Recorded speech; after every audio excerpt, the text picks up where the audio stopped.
तक की सारी लर्निंग में रिकैप करूँ तो एक तो वेक्टर को जब मैं किसी सिंबल से डिनोट करूँगा तो उस सिंबल के ऊपर मैं एरो लगाऊँगा ये बताने के लिए कि मैं किसी वेक्टर क्वांटिटी को कंसीडर कर रहा हूँ और उस वेक्टर की मैग्नीट्यूड और डायरेक्शन दोनों ही मैं एक साथ लेकर चलना चाहता हूँ। यानी वेक्टर को मैं कम्प्लीटली यहाँ पर यूज़ कर रहा हूँ, मैग्नीट्यूड भी और डायरेक्शन भी।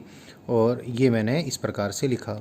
एक चीज़ मैंने और बताई थी कि अगर हम वेक्टर के सिंबल पे, उसके नोटेशन पे जो भी मैंने अल्फ़ाबेट लिया उसको रिप्रेजेंट करने के लिए, उसका नोटेशन बनाने के लिए, अगर उसके ऊपर मैं एरो नहीं लगाता तो इसका मतलब वेक्टर की मैग्नीट्यूड है। एक और भी है यहाँ पर तरीका। कई बार हमने क्या करना होता है, सिर्फ ये एरो हटाकर यूँ शो करने के बजाय वेक्टर की मैग्नीट्यूड दिखाने के लिए कि वेक्टर की खाली मैग्नीट्यूड कंसीडर कर रहे हैं हम, तो वेक्टर को ऐसे मॉडुलस में शो करते हैं। जब भी मैंने ऐसे लिखा इसका मायना वेक्टर की खाली मैग्नीट्यूड कंसीडर कर रहा हूँ। तो वेक्टर की मैग्नीट्यूड को मैं ऐसे भी लिख सकता हूँ, यानी एरो हटा दिया मैंने, या वेक्टर को मैं मॉडुलस में बंद करके भी लिख सकता हूँ। एक तो लर्निंग मैंने ये करवा दी, ये सिंपल सी बात थी, बट हमें ये सारी चीज़ मालूम होनी चाहिए। और दूसरा मैंने वेक्टर को ग्राफिकली रिप्रेजेंटेशन करने का तरीका बताया कि हम कोई एरो के ज़रिए वेक्टर को ग्राफिकली रिप्रेजेंट करेंगे। और एरो की डायरेक्शन तो वेक्टर की डायरेक्शन को रिप्रेजेंट करेगा, एरो की डायरेक्शन तो वेक्टर की डायरेक्शन को रिप्रेजेंट करेगी, और एरो की लेंथ वेक्टर की मैग्नीट्यूड को रिप्रेजेंट करेगी। जब भी हम एरोज इस प्रकार ड्रा करें कि एरो की लंबाई वेक्टर की मैग्नीट्यूड के डायरेक्टली प्रोपोर्शनल हो, और एरो की डायरेक्शन तो वो होनी ही होनी है जिधर वेक्टर है, तो ऐसे रिप्रेजेंटेशन के बारे में कहेंगे the arrow represents the vector in magnitude as well as in direction, या that arrow represents the vector completely. Complete representation का मायना magnitude, representation in magnitude as well as in direction है। So I think these things are now clear to you.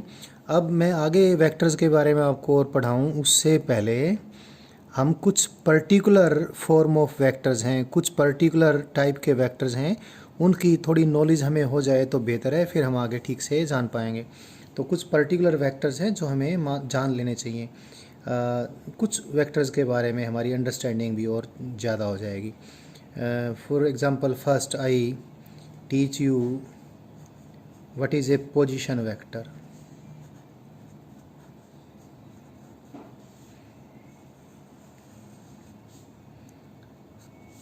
Position vector is a vector which is used to tell the to know the position of a point। किसी point की position को जानने के लिए, किसी point की position को बताने के लिए जिस वेक्टर का सहारा लेना पड़ता है उसको हम पोजीशन वेक्टर कहते हैं। अब इस बात को थोड़ा मैं एक्सप्लेन करूँगा तो ये आपको समझ में आएगी। देखो, एक एग्ज़ाम्पल के ज़रिए मैं बात करता हूँ। सपोज़ मैंने आपसे किसी से ये पूछा कि विक्रम का घर कहाँ है, तो आपने किसी ने बताया कि विक्रम का घर जी यहाँ से 4 किलोमीटर दूर है। यहाँ से यानी मैं जिस जगह पर आपसे ये पूछ रहा हूँ कि विक्रम का घर कहाँ है, और आपने कहा कि यहाँ से विक्रम का घर 4 किलोमीटर दूर है, तो जिस जगह से विक्रम के घर की पोजीशन हम डिटरमाइन करेंगे या बताएंगे उस जगह को बोलेंगे हम ओरिजिन ऑफ पोजीशन। तो सबसे पहले तो द पॉइंट फ्रॉम वेयर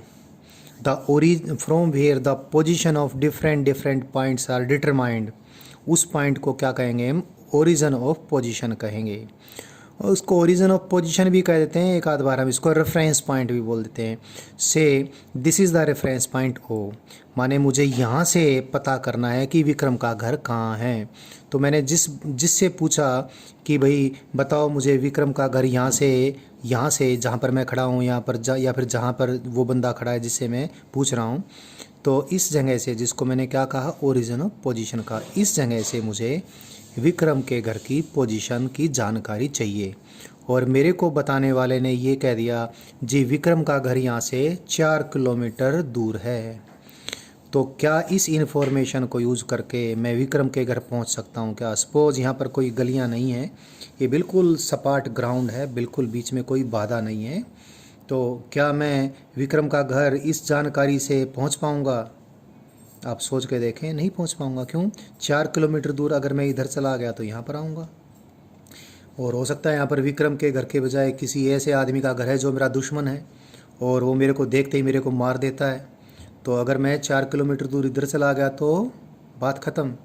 हो सकता है 4 किलोमीटर तो इधर चला जाऊँ और इधर मैं किसी ऐसे आदमी के घर चला जाऊँ जो मेरे को बिठा लेता है और इधर उधर हिलने भी नहीं देता। मेरा बहुत अच्छा दोस्त है, 4 दिन तक मेरे को जाने ही नहीं देगा। तो यहाँ गया तो भी मैं विक्रम के घर नहीं पहुँचा, यहाँ गया तो भी विक्रम के घर नहीं पहुँचा। तो ऐसे तो मैं घूमता रहूँगा, कभी इधर कभी इधर कभी इधर। तो सिर्फ 4 किलोमीटर दूर विक्रम का घर है ये कह देने से मुझे विक्रम के घर की पोजीशन पता नहीं चलेगी। तो विक्रम का घर कहाँ है, यानी विक्रम के घर की पोजीशन कहाँ पर है, तो मेरे को बताने वाले को ये बताना पड़ेगा जी विक्रम का घर यहाँ से 4 किलोमीटर दूर ईस्ट डायरेक्शन में है। तो अब सारी बात क्लियर होगी। तो मैं क्या करूँगा, यहाँ से ईस्ट डायरेक्शन में जाऊँगा और कितनी दूर जाऊँगा, 4 किलोमीटर दूर चला जाऊँगा। और यहाँ पर किसका घर आ गया, अब विक्रम का घर आ गया। तो विक्रम का घर ओरिजिन ऑफ पोजीशन से बताने के लिए मेरे को जो भी इन्फॉर्मेशन जिसने भी देनी पड़ेगी उस इन्फॉर्मेशन में डायरेक्शन भी बतानी पड़ेगी और मैग्नीट्यूड भी बतानी पड़ेगी। So a vector which determines the position of a point, यहाँ पर पॉइंट क्या है, विक्रम का घर। A vector which determines the position of a point with respect to a chosen और given origin is called position vector. और position vector की magnitude भी होगी और पोजीशन वेक्टर की डायरेक्शन भी होगी। इस एग्जाम्पल में अगर आप देखें तो बताएं, आप सोचें, मैं ही बता रहा हूं आपको। इस पर्टिकुलर एग्जाम्पल में विक्रम के घर का जो पोजीशन वेक्टर है जो यहाँ से हमने मेजर किया, उस वेक्टर की मैग्नीट्यूड तो कितनी है, 4 किलोमीटर। और डायरेक्शन किधर है, from this origin towards Vikram का घर। विक्रम का घर अगर ईस्ट डायरेक्शन में है तो विक्रम के घर का पोजीशन वेक्टर की डायरेक्शन ईस्ट डायरेक्शन हुई। और विक्रम का घर अगर नॉर्थ डायरेक्शन में होता तो विक्रम के घर की डायरेक्शन, विक्रम के घर की पोजीशन यहाँ से नॉर्थ डायरेक्शन में, यानी पोजीशन वेक्टर की डायरेक्शन नॉर्थ डायरेक्शन होती। सो क्लियर है बात? फिर भी थोड़ा बता दें, अगर मैं विक्रम के घर की पोजीशन को बताने के लिए इस ओरिजिन से एक वेक्टर का इस्तेमाल करूं, और वेक्टर का ही इस्तेमाल करना पड़ेगा क्योंकि पोजीशन बताने के लिए डायरेक्शन और मैग्नीट्यूड दोनों ही बतानी पड़ेगी। तो नंबर 1 तो पोजीशन वेक्टर के लिए हम जो आमतौर पे सिंबल यूज़ करते हैं वो आर वेक्टर हम अक्सर पोजीशन वेक्टर के लिए नोटेशन यूज़ करते हैं। कोई और भी आप यूज़ कर सकते हो लेकिन तकरीबन ऐसा हम करते हैं। तो आर वेक्टर जो है क्या है, पोजीशन वेक्टर। किसका, ये जो एग्जांपल है उसकी बात करूं तो विक्रम के घर का position vector with respect to this chosen origin. तो सबसे पहले इस आर वेक्टर की मैग्नीट्यूड कितनी आप देखें जरा। The magnitude of the position vector is the length of the straight line joining the origin to the given point. I repeat, अब मैं विक्रम एग्जाम्पल से हटा देता हूँ, मैं सिंपल बात करूँ, कोई भी पॉइंट। तो position vector of a point with respect to a given origin is a vector which determines the position of the point completely. Its magnitude is the length of the straight line joining the origin and the given point, and its direction is from origin towards the given point. एक बार repeat कर देता हूँ। The position vector of a point with respect to a given origin is a vector which determines the position of the point completely. The magnitude of the vector is the length of the straight line joining the origin and the given point, and its direction is from origin towards the given point. तो position vector मैंने एक बार आपको learn करवाना था, बहुत ज़रूरी है। आपने लर्न कर भी लिया होगा, ये बहुत सिंपल सी बात है। अगली बात मैं जो लर्न करवाऊँ अभी जो वेक्टर्स की, बहुत बार तो हम वेक्टर्स की टीचिंग ही इससे शुरू करते हैं। मैंने पीछे ये वर्ड यूज़ भी किया है और आप इसके बारे में जानते भी हैं, डिस्प्लेसमेंट वेक्टर।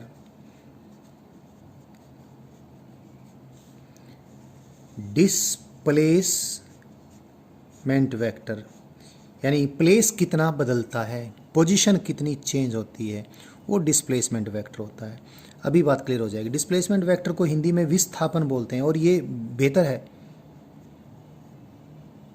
विस्थापन यानी स्थान में परिवर्तन, यानी change in position. It's so clear.